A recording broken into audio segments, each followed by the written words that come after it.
Assalamualaikum warahmatullahi wabarakatuh. Halo anak-anak, bagaimana keadaan kalian pada hari ini? Semoga kalian sehat dan semangat dalam melakukan kegiatan pembelajaran. Pada kesempatan kali ini kita akan membahas tentang meningkatkan pembelajaran teks cerpen dengan media Canva berbasis pendidikan karakter untuk siswa SMA kelas 11. Sebelumnya, Ibu mau tanya nih, apa sih teks cerpen itu? Yuk kita cari tahu sama-sama. Teks cerpen, cerita pendek atau sering disebut cerpen adalah karangan pendek yang berbentuk prosa. Sebuah cerpen mengisahkan sepenggal kehidupan tokoh yang penuh pertikaian, peristiwa, dan pengalaman.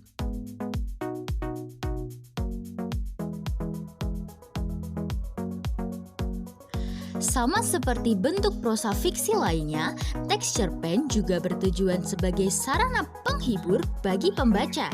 Sementara bagi penulis, teks cerpen bertujuan untuk menyalurkan ide dan gagasannya ke dalam bentuk tulisan. Tidak hanya tujuan, teks cerpen juga mempunyai fungsi yang berguna untuk pembaca.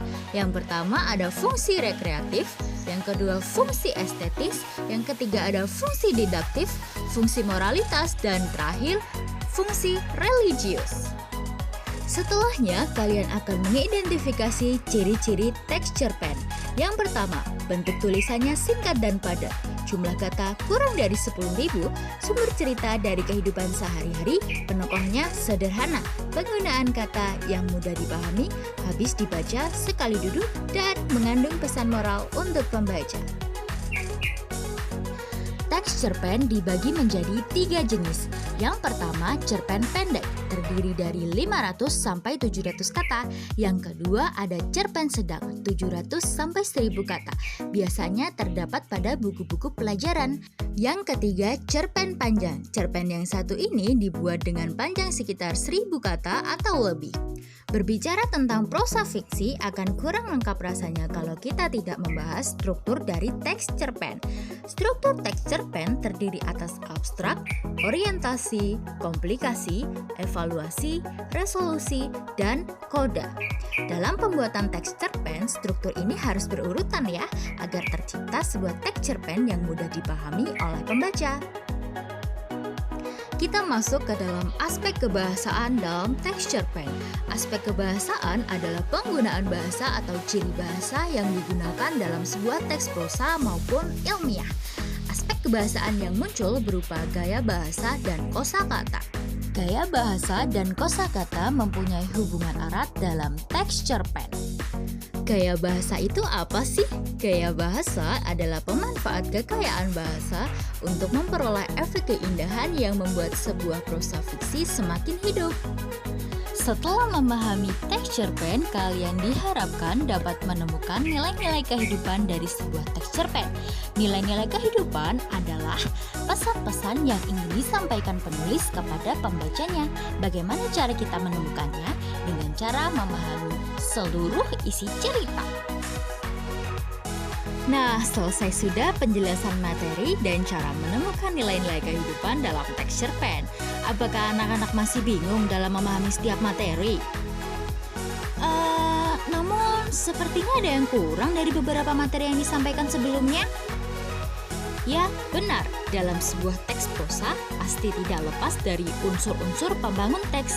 Di dalam teks cerpen juga ada unsur-unsur pembangun, seperti judul, tokoh, penokohan, latar, sudut pandang, amanat, latar belakang penulis, dan lain sebagainya. Kalian pasti sudah memahami betul apa itu unsur-unsur dari sebuah teks, karena pada jenjang SMP sampai SMA kelas 1, kalian sudah mendapatkan materi tersebut.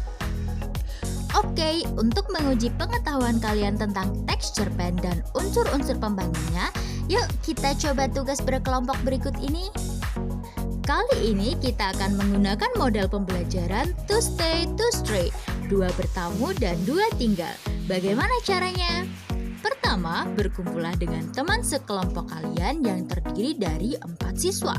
Kedua, diskusikan unsur-unsur teks cerpen disertai bukti dari contoh teks cerpen yang sudah dibagikan dengan penuh rasa tanggung jawab.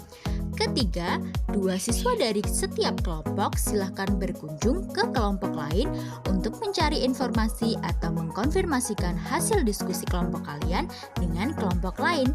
Sementara dua siswa lainnya tetap berada dalam kelompok untuk memberikan informasi kepada tamu dari kelompok lain yang akan datang secara jujur. Keempat, setelah mendapatkan informasi, kalian bisa kembali ke kelompok kalian masing-masing dan mencocokkan hasil diskusi kelompok lain dengan kelompok kalian dengan penuh rasa tanggung jawab, jujur, dan kreatif. Sudah siap dengan kegiatan ini? Ingat ya, ini adalah kegiatan secara berkelompok. Setiap siswa harus mempunyai rasa tanggung jawab, peduli, jujur, dan kreatif. Karena pendidikan karakter yang baik akan menghasilkan generasi muda yang lebih baik. Selamat mengerjakan. Wassalamualaikum warahmatullahi wabarakatuh.